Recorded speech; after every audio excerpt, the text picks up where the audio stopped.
అనే ప్రాతిపదికన ఏర్పడిన టీఆర్ఎస్ గవర్నమెంట్ ప్రభుత్వం ప్రజలని నట్టింట ముంచిందంటారా? బరాబర్ నటి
నిధులు నియామకాలు అనే ప్రాతిపదికన ఏర్పడిన టీఆర్ఎస్ గవర్నమెంట్ ప్రభుత్వం ప్రజలని నట్టింట ముంచిందంటారా?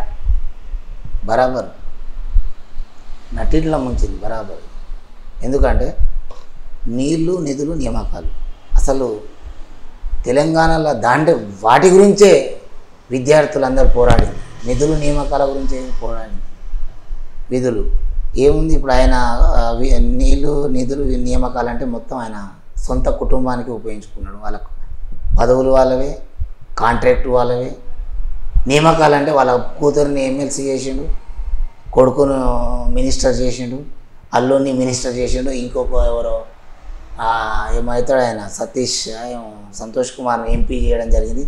ఇక వాళ్ళ మనవనికి ఈయన 21 సంవత్సరాలు ఉంటే హుజురాబాద్లో కంపల్సరీ నిలబెట్టాడు. ఈటల రాజేంద్ర మీద నిలబెట్టి గెలుపు ఇంకా సమానం అయిపోవాలి అంతే తప్ప తెలంగాణలో ఎవ్వరికి కూడా పాపం 1200 మంది విద్యార్థులు బలిదానాలు చేసి తెలంగాణ చేస్తే కాంగ్రెస్ పార్టీ ఆ రోజు విద్యార్థులను చనిపోతురు మా బిడ్డలు అని చెప్పేసి తెలంగాణ ప్రజలు చనిపోతురు అని చెప్తే సోనియా గాంధీ గారు తెలంగాణ ఇవ్వడం జరిగింది. 2 రాష్ట్రాలలో కూడా మన పార్టీ ఉంటుందో పోతుందో అని ఆలోచన లేకుండా కూడా ఆమె తెలంగాణ ఇవ్వడం జరిగింది. ఈయనేమిచ్చిండు, తెలంగాణ తెచ్చుకున్న తర్వాత అప్పులు చేసిండు. నియమాలు నిధులు అన్నీ మటుకు వాళ్ళ కుటుంబానికి చెందినవి తప్ప ఇక్కడ తెలంగాణలో ఎవ్వరికి కూడా లాభం జరగలేదు. విద్యార్థులకైతే మరి ఘోరమైన పరిస్థితి, వాళ్ళకు ఉద్యోగాలు లేక రోడ్డు పైన పడడం జరిగింది. ఇప్పుడు తెలంగాణ ఇచ్చింది సోనియా గాంధీ గారు అంటున్నారు కదా, మరి తెలంగాణ వచ్చింది కేసీఆర్ గారు పోరాటం వల్ల అంటారా, లేకపోతే ఇచ్చినందుకు వచ్చిందంటారా? ఒకటి గుర్తుపెట్టుకోండి మేడం, తెలంగాణ ఈయన పోరాడిండా, ఎక్కడన్నా జైలుకు పోయిండా, వీళ్ళ కుటుంబంలో ఎవరన్నా చనిపోయారా చెప్పండి? ఎంతోమంది విద్యార్థులు చనిపోతేనే తెలంగాణ ఇచ్చింది తప్ప కేసీఆర్ తెచ్చింది ఏం లేదు. కేసీఆర్ కొట్లాడినా మేము గవర్నమెంట్ ఉన్నా కూడా మేము లొల్లి చేసినా కూడా ఆ రోజు ఎవరు కూడా ముందుకు రాలే. ఎప్పుడైతే విద్యార్థులు బలిదానాలు అయినాయో ఇంకా చనిపోతారని చెప్పేసి ఎందుకు ఇది మనకు ఈ పాపం అని చెప్పేసి ఇక్కడ ప్రభుత్వం ఉన్నా లేకున్నా సరే ఖచ్చితంగా మనం తెలంగాణ ఇవ్వాల్సిందే అని చెప్పేసి సోనియా గాంధీ గారు తెలంగాణ ఇవ్వడం జరిగింది తప్ప కేసీఆర్ తెచ్చింది ఏం లేదు.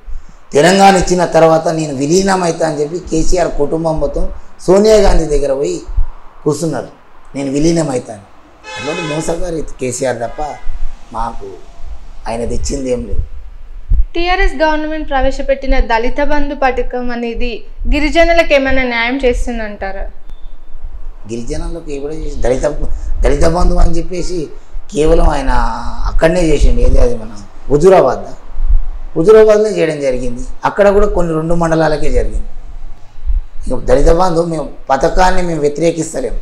దళిత బంధు పథకం మంచిదే, కానీ రాష్ట్రంలో ఉన్న అందరు దళితులకు చెందాలి. అది ఏదో నీ అవసరం కోసమే ఆడ ఉపయోగించుకుంటే కాదు, దళిత బంధువు పాటు మాకు గిరిజన బంధువు కూడా చేయాలి.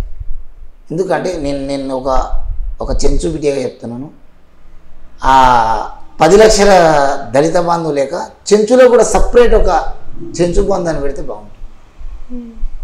ఎందుకంటే చాలా అనగారిన వాళ్ళు ఉన్నారు, వాళ్ళకి అమౌంట్ ఇవ్వాలని దళిత బంధువు ఆయన పెట్టిరు దానికి, ఓకే.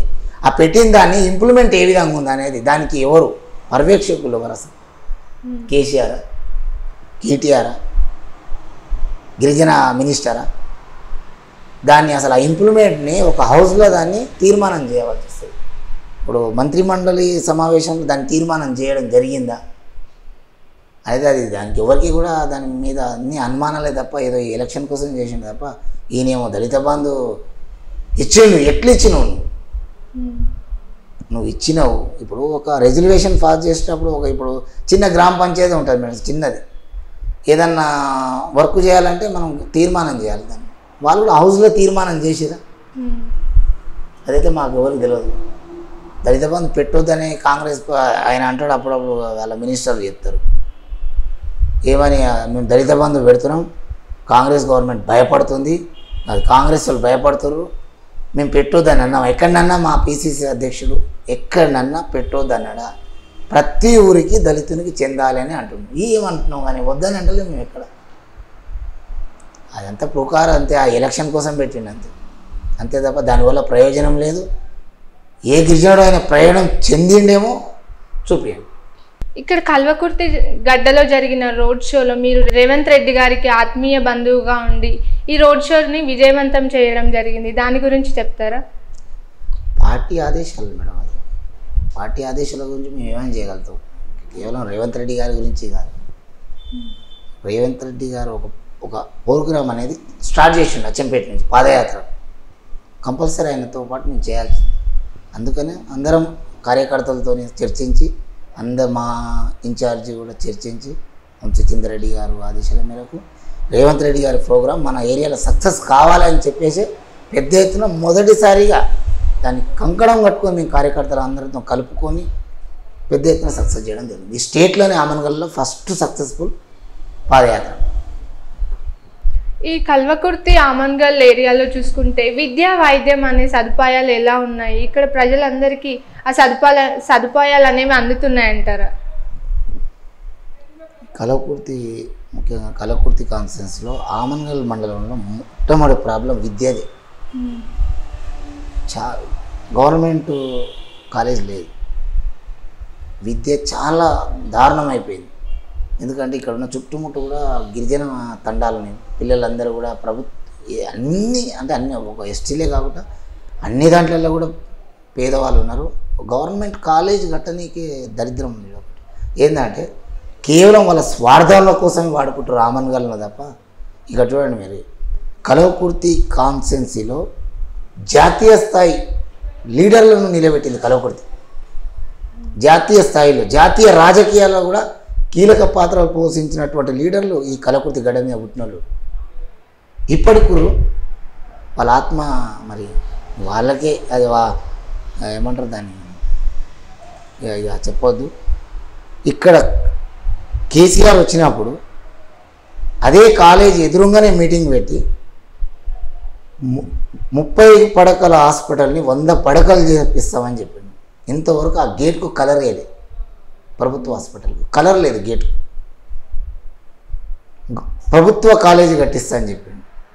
ఆడ ప్రభుత్వం ఆ రోజు మేము కాంగ్రెస్ పార్టీ ఉన్నప్పుడు, స్వర్గీయులు కృష్ణారెడ్డి గారు ఉన్నప్పుడు మేము చందాలు చేసి ప్రభుత్వ కాలేజీ కోసం మేము ల్యాండ్ కొనడం జరిగింది. మేమంతా కలిసి, అందులో నేను కూడా ఉన్నా, కృష్ణారెడ్డి గారు అందరినీ చందాలు చేసి ప్రభుత్వానికి మేము ల్యాండ్ ఇప్పించడం జరిగింది. ఇప్పించిన ల్యాండ్నే కొట్లాట పెట్టియడం, దాని మీద కోర్టు కేసులు అయిపోయడం, అంతే జరిగింది తప్ప కాలేజ్ కాలేదు. ఇప్పుడు ఈ టీఆర్ఎస్ ప్రభుత్వం వచ్చిన తర్వాత ఇక్కడ ఉన్నటువంటి పాలకులు కేవలం వాళ్ళ రాజకీయాన్ని ఉపయోగించుకోవడానికి ఆమన్గల్ పేరు చెప్పడం తప్ప వాళ్ళకే లేదు. వాళ్ళు ఇప్పుడు ఉన్నటువంటి ఇక్కడ ఉన్న టీఆర్ఎస్ లీడర్లు వాళ్ళకే పొంతన లేదు. వాళ్ళు కొట్లాడుకోవడానికే టైం సరిపోయింది తప్ప ఈ కల్వకుర్తిని పట్టించుకుందాం అనేది అయితే ఎక్కడ లేదు. కాలేజీ కడితే ఎంతోమంది విద్యార్థులు పాపం వెనుకబడిన గిరిజన విద్యార్థులు కానీ ఎస్సీ ఎస్టీలు అందరూ కూడా కాలేజీ భవనం ఉంటే అందరు అందులో జాయిన్ అవుతారు. ప్రభుత్వ కాలేజీ జాగా ఉన్నా కూడా కట్టలేని అంత అసమర్థులైనటువంటి నాయకత్వం ఇప్పుడు నడుస్తుంది కల్వకుర్తి. మరి ఎందుకు ప్రజలు అలాంటి వాళ్ళకే పదవి కట్టబెడుతున్నారు? ఇంకా తెలుసుకున్నారు. ఇప్పుడు ఎందుకు కట్టబెట్టడం జరిగిందంటే టీఆర్ఎస్ గవర్నమెంట్ వస్తే మనకి ఏదో అవుతుంది, ప్రభుత్వం ఉందిగా చేస్తాడు కేసీఆర్ అని అనుకున్నారు. కానీ ఇప్పుడు ప్రజలకు అందరికీ తెలిసిపోయింది టీఆర్ఎస్ గవర్నమెంట్ మనకేం చేయదు. అందుకని నెక్స్ట్ వచ్చే గవర్నమెంట్ కాంగ్రెస్దే. పక్కా ఈ విద్య గురించి పట్టించుకున్నది కూడా కాంగ్రెస్ గవర్నమెంటే. చూడండి మీరు, ఆరోగ్యశ్రీ పెట్టింది కాంగ్రెస్ గవర్నమెంట్, 108 తెచ్చింది కాంగ్రెస్ గవర్నమెంట్, ఫీజు రిమర్స్మెంట్ కూడా తెచ్చింది కాంగ్రెస్ గవర్నమెంట్, రైతులకు రుణమాఫీ చేసింది కాంగ్రెస్ గవర్నమెంట్. అవన్నీ పోల్చుకుంటే ఈ గవర్నమెంట్ ఏమైనా చేసిందో మీరు ఒకసారి మీరే ఆలోచన చేసి. ఇప్పుడు టీఆర్ఎస్ గవర్నమెంట్ కూడా రైతు బంధుని ప్రవేశపెట్టింది కదా, దీనివల్ల ఎంత న్యాయం జరిగిందంటారు? ఎంతవరకు అన్యాయమే జరిగింది. రైతు బంధు అంటే ఏంది? ఎవరికి ఎక్కువ ల్యాండ్ అంటే వాళ్ళకి అమౌంట్ వస్తుంది. రైతు బంధు బిలో యావరేజ్ ఉన్న వాళ్ళకి ఏమొస్తుంది? మల్లారెడ్డి అట్లా వాళ్ళకి వస్తుంది. 500 ఎకరాలు ఉన్నాను, 100 ఎకరాలు ఉన్నాను, వాళ్ళకి వస్తుంది. దానివల్ల ఏం ఉపయోగం లేదు. రైతు ఏమనుకుంటున్నావు? రైతు బంధు ఏమని అనలే. ఫస్ట్ స్టార్టింగ్లో నువ్వు ₹1,00,000 వరకు రుణమాఫీ చేస్తావు అని చెప్పినావు. అది 4 విడతలు అన్నావు. అసలు ఎవరికి కూడా అర్థం కాలేదు రైతులకు. వాళ్ళకు వచ్చిన అమౌంట్ను మిత్తికే పట్టుకోవడం, మళ్ళీ రీసెటిల్ చేసి పెట్టడం బ్యాంకులు అంతే. అట్లా చేయలే కాంగ్రెస్ గవర్నమెంట్. పక్కడి బందిగా 1,00,000 ఉండని 2,00,000 ఉండని ఒకటేసారి రుణమాఫీ చేసినట్టు గొప్ప గవర్నమెంట్ కాంగ్రెస్ గవర్నమెంట్. రైతుల పక్షాన ఉండే గవర్నమెంటే కాంగ్రెస్ గవర్నమెంట్.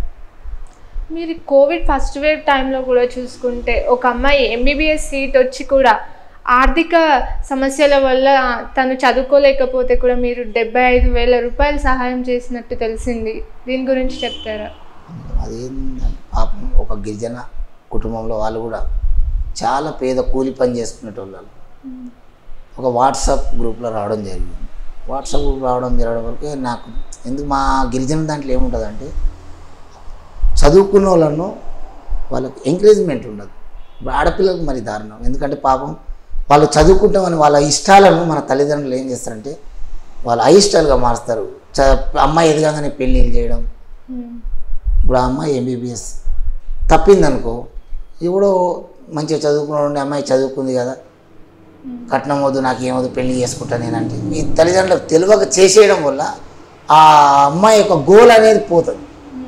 ఆమె ఒక ఎంబీబీఎస్ డాక్టర్ కావాలనేది ఒక గోల్ ఆమె. దీనివల్ల అది పోతుంది. అందుకే నేను చూడంగానే ఇమ్మీడియట్లీ కూడా నాకు అసలు ఆలోచన అనేది ఏం రాలేదు. ఒక దగ్గర కూర్చుని అది వాట్సాప్ వచ్చింది. ఇమీడియట్లీ అప్పుడే నేను ఆ కాలేజీకి ఇమీడియట్లీ 75,000 పంపడం జరిగింది. ఆ అమ్మాయి కూడా నాకు థ్యాంక్స్ చెప్పనీకి ఫోన్ చేయడానికి ట్రై చేయడం జరిగింది. వేరే వాళ్ళు చేసి వద్దు, నాకు థ్యాంక్స్ కాదు, ఆ అమ్మాయి ఎంబీబీఎస్ పాస్ అయ్యి అలాంటి విద్యార్థులకు ఆమె సాయం చేయాలి, అదే నాకు థ్యాంక్స్ అండి. వాళ్ళకే కాదు ఇంకా ఈ ఎడ్యుకేషన్ పర్పసెస్లో ఎవరికైనా మా పిల్లలకి ఏది జరిగినా నా వంతు ఇంత అని చెప్పలేకపోతే నా వంతు కంపల్సరీ నేను చేస్తాను. ఎందుకంటే నేను ఎలా చదువుకోలేదు, నా చదువు మధ్యలోనే అయిపోయింది. మన విద్యార్థులు చదవాలనే నా కోరిక. చదువుతూనే కదా బయటకు వస్తాం. చదువు అనేది చాలా ఇంపార్టెంట్. ఇప్పుడు నేను చదువుకుంటేనే నేను ఈ ఆమన్గల్ రావడం జరిగింది. చదువు కోసమే హైదరాబాద్ పోవడం జరుగుతుంది. అక్కడ పోయి అక్కడ ఉన్నటువంటి కల్చర్స్ మనం నేర్చుకొని మన ఊరిని మనం ఇలా కాదు ఇలా మార్చుకోలేక వస్తుంది. అది చాలా ఇంపార్టెంట్. చదువు ఇంపార్టెంట్. చదువుకు నేను చాలా ప్రియారిటీ ఇస్తాను. ఇంకా ఇప్పుడు మీరు చెప్తున్నట్టయితే గిరిజన కుటుంబాల్లో చూసుకుంటే చాలామందికి చదువుల గురించి అవగాహన లేక చదువుకోకుండా వెనుకబడిన వాళ్ళు ఇంకా ఇప్పటికీ కూడా చాలామంది ఉన్నారు. వారికి మీరు ఏ విధంగా అవగాహన కల్పిస్తున్నారు? నేను ఒక్కటే, ఫస్ట్ చదువుకోవాలి. నేను ఎక్కడ పోయిన విద్యార్థులకు చెప్పేది అది. గిరిజన విద్యార్థులలో ఏమవుతుందంటే వీళ్ళు సగం చదువు వరకే కుటుంబ ఆర్థిక ఇబ్బందుల వల్ల పనికి పోయి ఏం చేస్తారు, చదువును మధ్యలో ఆపేస్తారు. అటు సగం చదువు, ఇక్కడ పని చేసుకోలేని పరిస్థితి వాళ్ళకు. తల్లిదండ్రులు ఆర్థిక ఇబ్బందుల వల్ల ఏమవుతుందంటే కూలికి పోవడం వల్ల ఏదో అదే తల్లిదండ్రులు ఈ గిరిజన ఉన్నారు కదా, మా గిరిజనులు ఉన్నారు కదా, సబ్సిడీలు అవన్నీ తల్లిదండ్రులకు వీళ్ళకు వర్క్ ఇప్పించాలి. ఎవరికి? మా గిరిజనులకు ఏదో ఒక పని, ఉపాధి ఉండాలి. ఉపాధి ఫస్ట్ ప్రభుత్వం ఉపాధి కల్పిస్తే వాళ్ళ పని వాళ్ళు చేసుకుంటూ పిల్లలను చదువుకొని పంపించడం జరుగుతుంది. ప్రభుత్వ స్కూళ్ళనే పంపించడం జరుగుతుంది. వీళ్ళు మన కుటుంబం ఆర్థిక ఇబ్బందులు పడితే అవతల విద్యార్థులు చదువుకోలేరు. ఎందుకంటే 10th వరకు మంచిగానే చదువుతారు. 10th తర్వాత స్టార్ట్ అవుతుంది ఇంటర్మీడియట్ కావాలి. ఇంటర్మీడియట్ పోయే మూమెంట్లో ఏం జరుగుతుంది అంటే తల్లిదండ్రులకు ఆర్థిక ఇబ్బంది అవుతుంటుంది. ఇతను స్కూల్కి వచ్చేవరకు ఇంటికాడ ఏదో ఒక సిచ్యువేషన్ అంటే ఏదన్నా ఒక గొడవను, అమౌంట్లు ఏమను, ఇక తల్లిదండ్రులు ఎక్కడో అప్పు చేసి ఈ పిల్లానికి పెట్టిన అనడం, ఆ పిల్లాడు నిద్రలో వినడం, అంటే ఎట్లా ఒక సంభాషణ జరుగుతుంటాయి కదా ఇంట్లో తల్లిదండ్రులు. ఇంత అప్పు చేయడం జరిగింది, వీని కోసం చేయడం అనే వరకే ఆ పిల్లాడు ఆ విద్యార్థులు అనే షాక్ గురై ఎందుకులే నాకు తల్లిదండ్రులను ఇబ్బంది పెట్టడం, నేనేదో పని చేసుకొని బతకొచ్చు, ఇక మా కుటుంబాన్ని పోషించడం, ఆడు వరకు అదేదో పనికి పోవడం వల్ల వానికి పెళ్లి చేయడం జరుగుతుంది కదా. వాని చదువు అనేది ఆడికి ఎండ్ ఆఫ్. ఇంక ఇక్కడ చదువుతారు. కొందరు మటుకం పని చేస్తూ కూడా చదవాలనే ఒక కాన్సెప్ట్తో చదివి వాళ్ళు కొందరు తెలివి ఉన్న వాళ్ళు అలా సాగుతారు. ఈ విధంగా జరుగుతుంది. ఈ కల్వకుర్తి ఏరియాలో ఉన్న శంకర్ తండాలో మీరు ఎన్నో సమస్యలకై పోరాటం చేయడం జరిగింది. రోడ్లు కానివ్వండి, నీటి సమస్యల కోసం. వీటిని ఎంతవరకు సక్సెస్ఫుల్గా అభివృద్ధి చేయగలిగారు? చాలా వరకు మేడం. ఎందుకంటే నాకు ఈరోజు ఈ స్థాయికి తెచ్చింది మా ఊరు ప్రజలు అందరు కలిసి నాకు సహకారం చేయడం వల్ల నేను రోడ్డు గురించి కూడా కొట్లాడడం జరిగింది. కేంద్ర మినిస్టర్ల దగ్గర పోవడం జరిగింది.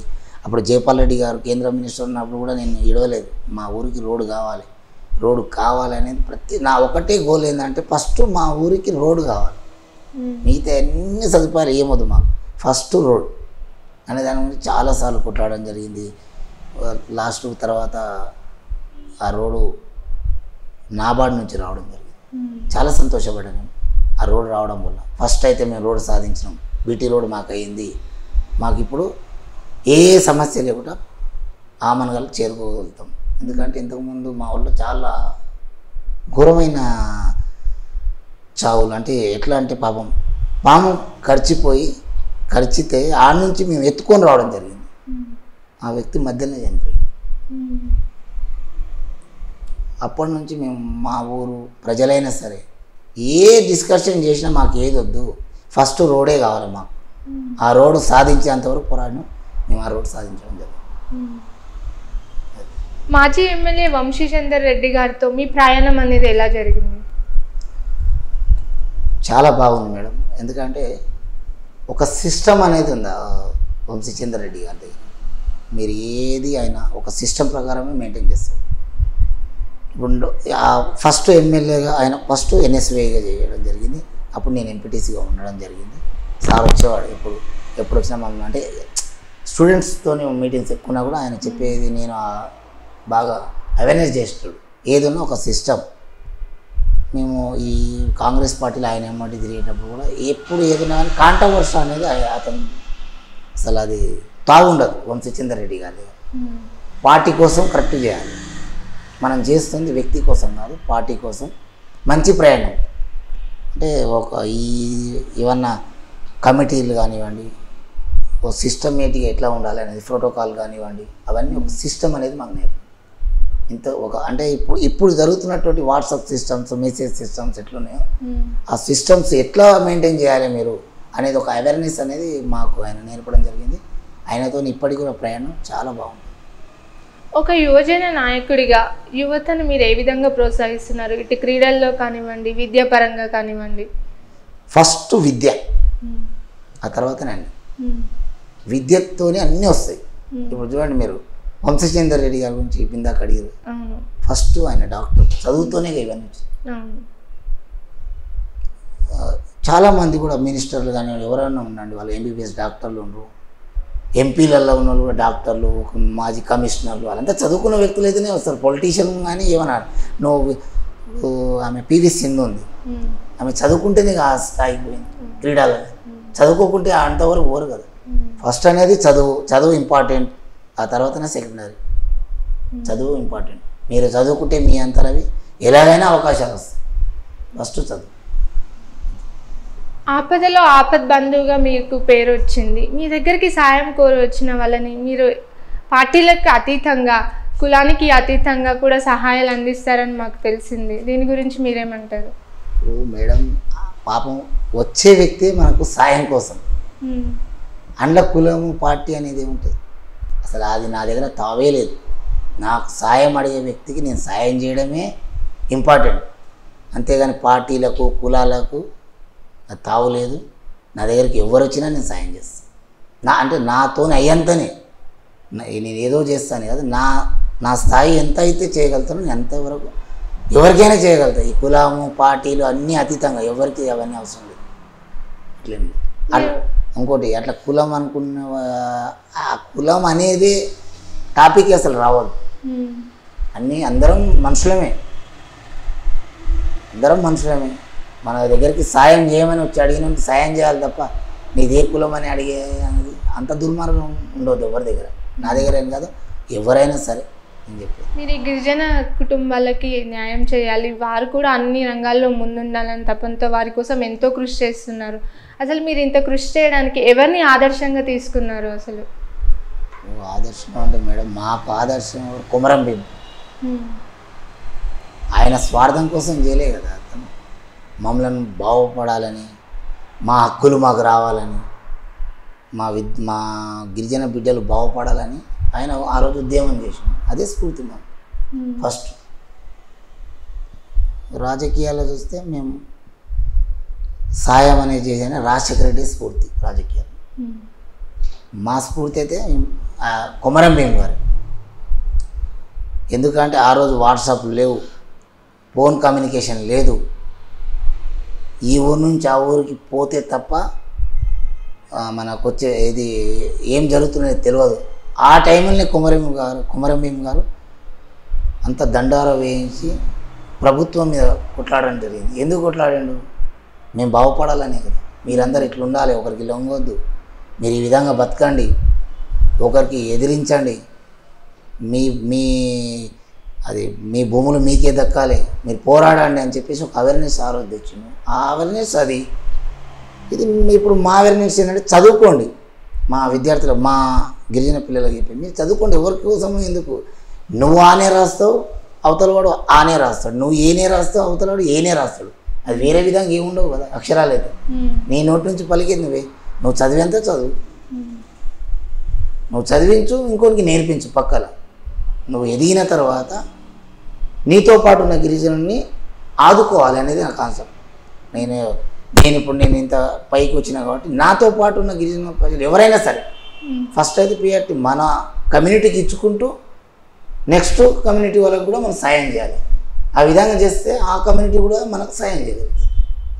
ఆ గుణం అనేది మనలో రావాలని సాయం చేయాలి విద్యార్థులకు. మీరు కరోనా టైంలో కూడా నిరంతరం ప్రజల్లో తిరిగి ఆపదలో ఉన్న వారికి నిత్యావసర సరుకులు అనేవి నిరంతరం అందజేయడం జరిగింది. దీని గురించి చెప్తారా? కరోనా టైంలో ఇక చేయాలి, నా వంతు నేను చేయాలనుకున్నా అంతే. అందులో ఏదో నేను చేసినందుకు నేను దానికి ప్రతిఫలం ఆశించలేదు. ఎంతోమంది పాపం కూలి పని చేసేటోళ్ళు, డైలీ వేజ్ కూలి కూడా దొరకని వ్యక్తులు వాళ్ళకు ఫుడ్ కోసం ఇబ్బంది పడతారు. ఆ 10 రోజులు ఇబ్బంది పడవద్దు. వాళ్ళ కుటుంబం పాపం వాళ్ళపైన ఆధారపడి ఉంటుంది కాబట్టి చేయడం జరిగింది. ఎంపీటీసీగా మొదలైన మీ ప్రయాణం ఈ రోజుకి మీరు కాంగ్రెస్ పార్టీ మండల అధ్యక్షుడిగా ఎన్నికయ్యారు. మీరు దీనికి ఏ విధంగా ఫీల్ అవుతున్నారు? ఒక గిరిజన చెంచు కుటుంబంలో పుట్టి కూడా ఈ స్థాయికి రీచ్ అయ్యారంటే మీ కుటుంబ సహకారం అనేది కూడా ఎలా ఉంది మీకు? చాలా సంతోషం మేడం. నా కుటుంబం నాకు ఎప్పుడు సహకారం. నేనేం చేసినా కానీ నా కుటుంబం సహకారం ఫుల్ ఉంటుంది. మా అన్న తమ్ముడు కానీ అమ్మ నాన్న కానీ నాకు ప్రోత్సహిస్తుంటారు. మీ చెంచు గిరిజన కుటుంబాల్లో ఉన్న ప్రజలకు కానీ యూత్కి కానీ మీరు ఇచ్చే సజెషన్స్ ఏంటి? నేను ఇచ్చే సజెషన్ ఏంటంటే మేడం, ఫస్ట్ మన కాళ్ళపైన మనం నిలబడాలి. ఎవరికి కూడా ఒక్కరిపైన ఆధారపడి ఉండకూడదు. మన పని మనం చేసుకుంటూ ఫస్ట్ బయటికి వెళ్ళాలి. ఎవరో వస్తారనేది కాదు. మనం ఫస్ట్ బయటికి వెళ్ళండి. బయటికి వెళ్తే మీకు దొరికిన పని చేయండి. మీరు ఎంచుకోవాలి పనిని. ఎవరో చెప్పిన పని కాదు, నీకు వచ్చే పని నువ్వు చేస్తే నువ్వే డెవలప్ అవుతావు. ఆ విధంగా నేను వాళ్ళకి ఎప్పుడైనా అదే చెప్తాను. ప్రభుత్వం పైన ఆధారపడి మేము చెంచులం మాకేమైనా ఇస్తారా అంటే ప్రభుత్వం ఏమి ఇయ్యదు. నువ్వు వర్క్ చేసుకొని బతకాలి. ఏమి ఇస్తుంది ప్రభుత్వం? ఫస్ట్ మనం చేసుకోవాలి. ఎన్నో పనులు చేసుకోవచ్చు. ఏముంది, ఏ పనైనా చేసి బతుకోవచ్చు. నీ స్థాయి తగ్గట్టు నువ్వు చేసుకోవు. ప్రభుత్వమే జాబులు ఇస్తుందని అందరూ బతుకుతున్నావు. ప్రైవేట్ జాబ్లలో ఎంతోమంది పని చేసుకొని బతుకుతున్నారు. ఫస్ట్ మన చెంచులమని కులాన్ని బేస్ చేసుకొని ఎప్పుడు డిఫెండ్ అయి ఉంటే మనం ముందుకు పోలేము. ఫస్ట్ మనం వర్క్ నేర్చుకొని మన కులాన్ని కాపాడుకోవాలి. చెప్పాలి, ఇప్పుడు నేను డెవలప్ అయినా కాబట్టి నన్ను చూసి ఇంకోటి నేర్చుకోవాలి. పక్కన నా స్థాయి కాకుండా ఇంకో స్థాయికి పోవచ్చు. అతను కూడా నాకంటే పెద్ద స్థాయికి పోవచ్చు. అతను చూసి ఇంకోటి నేర్చుకోవాలి. అట్లా పోవాలి తప్ప అదేదో ప్రభుత్వ సబ్సిడీ ఆఫీస్ని పట్టుకొని తిరిగితే మనం ఎప్పుడు బాగుపడం. ఆడికే అయిపోతాం. ఆఫీస్కి ఆడికే, ఇంటికి వెళ్ళి ఆఫీస్కి వెళ్ళి ఇంటికి, అంతే. మనం బయటికి ఏం వెళ్తాం? ఏం అవేర్నెస్ వస్తుంది మనకు? గవర్నమెంట్ అనేది చెంచు గిరిజన కుటుంబాల కోసం ఐటీడీఏ ద్వారా ఫుడ్ కానివ్వండి, విద్య కానివ్వండి అన్నీ ఉచితంగా ఇస్తాయని మాకు తెలిసింది. అసలు ఇంత ఉచితంగా ఇస్తున్నా కానీ వాళ్ళు ఎందుకు వెనుకబడి ఉంటున్నారు? ఐటీడీఏ అనేది ఒక వ్యవస్థ మేడం. ఐటీడీఏని చెంచుల కోసం ప్రత్యేకంగా ఏర్పాటు చేసినటువంటి ఒక ఆఫీస్ అది. ఆ చెంచులకు, ఇప్పుడు మా చెంచు గిరిజనులకు ఏంటంటే సుదూర ప్రాంతాల అడవులలో ఉంటారు కాబట్టి ఒక సంస్థను ఏర్పాటు చేసి ప్రభుత్వం సెంట్రల్ గవర్నమెంట్ నిధులను, స్టేట్ గవర్నమెంట్ నిధులను నేరుగా ఐటీడీఏకి వస్తాయి. ఆ నిధులను అన్నీ ఉచితంగా వాడాలి. వాళ్ళకు రవాణా సౌకర్యం కానివ్వండి, విద్యాపరంగా కానివ్వండి, వైద్యపరంగా కానివ్వండి, ఏమైనా లోన్స్ పరంగా కానివ్వండి, అన్నీ ఉచితంగా ఇవ్వాలి. వాళ్ళు ఏ విధంగా డెవలప్ అవుతారో ఆ విధంగా ఇవ్వాలి. అవి ఇస్తారని చెప్పేసి చెంచులకు కొన్ని చెంచు సభలు కూడా ఏర్పాటు చేయడం జరిగింది. అట్లా చేసి చెంచులను ఏం చేశారంటే ఐటీడీఏ ఇస్తుందని చెప్పేసి ఐటీడీఏ ద్వారా వీళ్ళు సోమరిగా తయారైపోయారు. చెంచుస్ ఎట్లా ఐటీడీఏ ద్వారానే మేము బతుకుతాం, ఐటీడీఏనే ఇస్తుంది అనేది వీళ్ళ ప్రభావాలు లేపినప్పుడు ఏమి అది ఐటీడీఏలో నిధులు లేవు, ఏం లేవు. కాంగ్రెస్ ప్రభుత్వం ఉన్నప్పుడు ఐటీడీఏ నిధులు ఉండేవి. సబ్సిడీలు ట్రాక్టర్స్ ఇచ్చారు, ఆటోలు ఇచ్చారు, షాపులు పెట్టించారు. ఒక ఐఏఎస్ ఆఫీసర్ మాత్రమే ఉండాలి ఐటీడీఏలో. అంటే 4 జిల్లాలకు సంబంధించి 6 అంటే ఇప్పుడు 4 జిల్లాలు, అప్పుడు కమాండ్ ఉన్నప్పుడు ఏమైనా అంటే 6 జిల్లాలకు ఐటీడీ. అది ఏమైనా వీళ్ళు చెంచులను డెవలప్ చేయాలి కాబట్టి ప్రత్యేకమైన నిధులు వస్తాయి. అన్ని దోపిడీ ఐటీడీ. వాళ్ళే కాంట్రాక్టర్లు, వాళ్ళే అవి అన్నీ వాళ్ళే చూసుకుంటారు. ఆఫీసర్లు వాళ్ళే చూసుకొని మొత్తం మోసం అయ్యే తప్ప చెంచులను ఐటీడీ ఎక్కడ డెవలప్ చేయదు. వాళ్ళ ముందర ఉన్నటువంటి ఏదో కొంచెం అవేర్నెస్ అయిన లీడర్లను పెట్టుకోవడం, దోపిడీ చేయడం అంతే.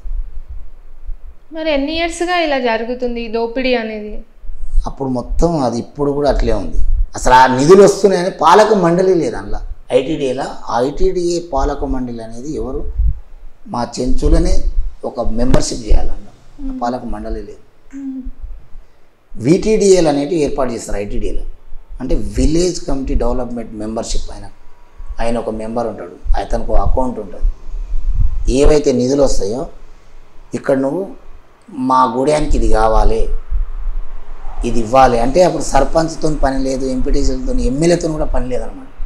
డైరెక్ట్ ఐటీడీఏ త్రో విలేజ్ కమిటీకి వచ్చేది. విటీడీఏలు అని ఉండేది, అవి ఎత్తిపడేసి. ఇప్పుడు నీకు ఇక్కడ ఒక సమస్య ఉంది, ఈ సమస్య ఎవరు చెప్పాలి? ఇగో మా ఊర్లో ఈ సమస్య ఉంది, ఒక మ్యానుఫ్యాక్చర్ లేక మా ఊర్లో ఈ సమస్య ఉంది, సీసీ రోడ్ కావాలి, ఇన్ని లక్షలు అవుతాయి. ఈ ఉన్నటువంటి చెంచూసి ఆ రహదారి వేసుకోవాలి, బిల్లు వస్తుంది చేయాలి. అట్లా తయారు చేసిన ఆ విటీడీఏలు ఏం చేశారంటే కొందరు డబ్బున్న వ్యక్తులు ఏం చేస్తారు, వీళ్ళని అందరినీ ఒక దగ్గర తీసుకొని ఆ కాంట్రాక్ట్ వర్క్ నాణ్యత లేకుండా చేసి బిల్లులు ఇలా సంతకాలు తీసుకోవడం జరిగింది. అట్లా మోసం చేయడం, దళారీ వ్యవస్థ ఏది మా అడవి సంపద నుంచి ఐటీడీఏ వాళ్ళు తీసుకోవాలి, కొనాలి, జీసీసీ నుంచి కొనుక్కోవాలి. తేనెలు కానీ కుంకుడుకాయలు కానివ్వండి, ఏంటి ఉన్నా ఇస్తరంటలు కట్టి ఆకులు కానివ్వండి, అల్లములు కానీ, అవి కొన్ని వస్తువులు ఉంటాయి దొరుకుతాయి, నాకు కూడా అంత ఎందుకంటే ఆ పేదలు అవి తెచ్చి ఐటీడీఏకు వీళ్ళు ఐటీడీఏ ద్వారా వీళ్ళు డైరెక్ట్ అమ్మాలి, ఐటీడీఏ వాళ్ళు కొనాలి. అందులో కూడా దళారితనం. పాపం తెలియని వ్యక్తులను తీసుకొని వాళ్ళు దీనికి ఇంత వస్తాయంటే ఏదో అట్లా చేతిలో ఇచ్చి అమౌంట్ ఇచ్చేసి వీళ్ళు అమ్ముకోవడం, అట్లా చాలా మోసాలు ఉన్నాయి అక్కడ. మరి ఇంత అన్యాయం జరుగుతున్న గవర్నమెంట్ దృష్టికి ఎవరు తీసుకెళ్ళలేకపోయారంటారా? మేడం, మేము గవర్నమెంట్ దృష్టికి ఎన్నోసార్లు గవర్నర్లకే ఇచ్చినాం. పాపులేషన్ తక్కువగా మా దాంట్లో లీడర్లు లేరు. మా చెంచులో కూడా ఒక లీడరు ఎమ్మెల్యేనో ఎంపీనో చట్టసభలో కొట్లాడే స్థాయిలో ఉంటే అడగనీకి వస్తుంది. ఇక్కడ ఎప్పుడు కూడా ఒక్క సామాజిక వర్గమే డెవలప్ అవుతున్నారు, ఒకటే సామాజిక వర్గం మా దాంట్లో. వాళ్ళకే మినిస్టర్లు. ఇప్పుడు చెంచు ఇక్కడ ఉన్నాం మేము, 2 రకాల ఏంటి ఈ ఏరియాలో లంబాడి మిత్రులు మేము ఉన్నాం. వాళ్ళకు చట్టసభలో ఎమ్మెల్యే ఇచ్చినప్పుడు మాకు ఎమ్మెల్సీ ఇవ్వాలి. మేము కూడా ఒక పోరాటం చేస్తాం, మేము కూడా చదువుకున్నాం, మేము కూడా లీడర్లు కావాలి. కేవలం సర్పంచ్కి పరిమితం అయిపోతే అవుతుందా? సర్పంచ్ ఏమంటారు, గ్రామ పంచాయతీ వరకే పరిమితం. చట్టసభలో మా వ్యక్తులు కూడా ఒకరు కొట్లాడే వ్యక్తులు కావాలి, అప్పుడే మేము డెవలప్ అవుతాం తప్ప ఈ ఐటీడీలతోని ఈ ఎంపీడీఓ ఆఫీసులతోని దాంట్లతో మేము డెవలప్ కాలేము.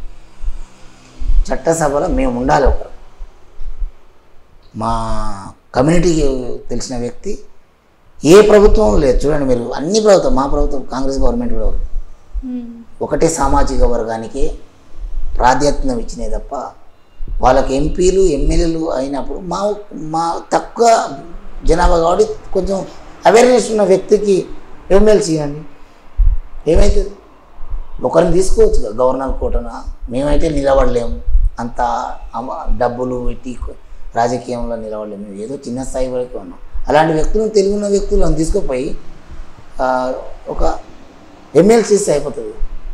ఎమ్మెల్యే తప్ప ఎమ్మెల్సీ స్థాయి వరకు పోవడమే గొప్ప. మేము ఒకళ్ళు ఇస్తే ఎమ్మెల్యే స్థాయి అంటే మేము పోలేము, నిలబడలేము, మాతో అయ్యేది కాదు.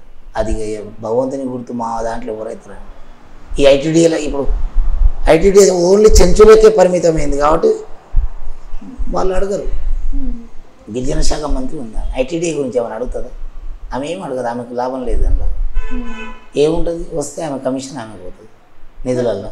మరి ఎందుకు పార్టీలు కూడా మీ చెంచు గిరిజన నుంచి వచ్చిన వారిని నాయకుడిగా నిలబెట్టలేకపోతుంది? అంటే డబ్బులు లేవనా, లేకపోతే బ్యాక్గ్రౌండ్ లేదు, అంటే ఓటు బ్యాంక్ లేదు మాకు, చాలా తక్కువ కాదు. ఓటు బ్యాంక్ లేక నిలబెట్టలేదు. ఇప్పుడు ఓటు బ్యాంక్తో పని లేదు రాజకీయాన్ని. తెలుగున్న వ్యక్తులు ఎవరైనా రాజకీయాన్ని ఎవరు ఓటు వాళ్ళు వేసుకుంటే కాదుగా. మెయిన్ ఏంటంటే జనాలు తక్కువ, మా పాపులేషన్ తక్కువతోనే మేము వెనుకబడుతున్నాం తప్ప. మన అంబేద్కర్ గారు బడుగు బలహీన వర్గాల కోసం, వెనుకబడి ఉన్న వర్గాల కోసం రాజ్యాంగం రాశారు. అందులో రిజర్వేషన్స్ కూడా కల్పించారు. ఈ వెనుకబడిన వారి కోసం రిజర్వేషన్స్ ఉన్నాయి, అన్నీ ఉన్నాయి. అయినా కానీ ఇంకా ఈ వెనుకబడిన వాళ్ళు ఇంకా ఉన్నారు మీ దాంట్లో. దీనికి కారణం ఏంటంటారు?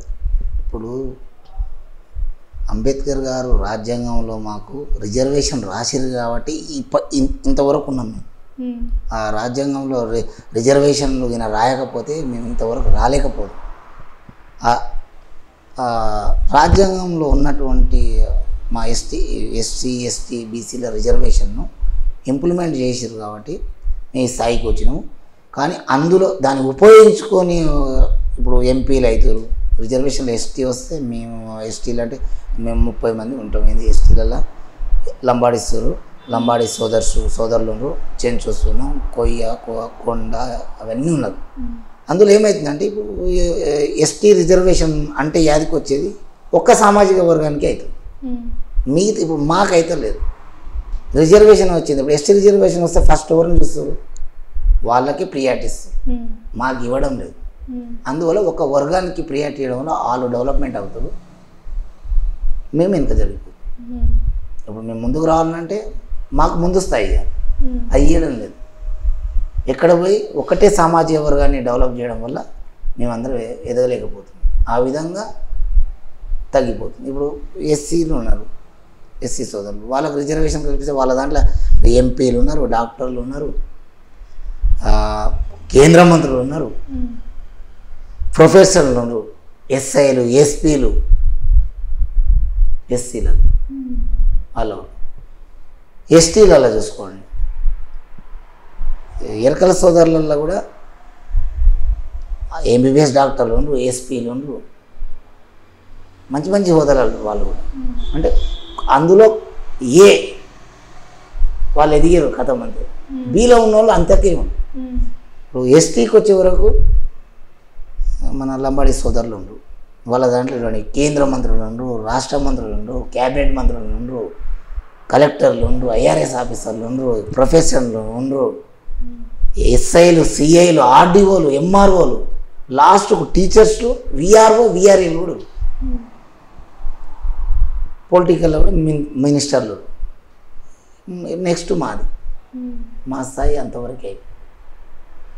ప్రియారిటీ అనేది ప్రభుత్వం సమానంగా ఇవ్వాలి.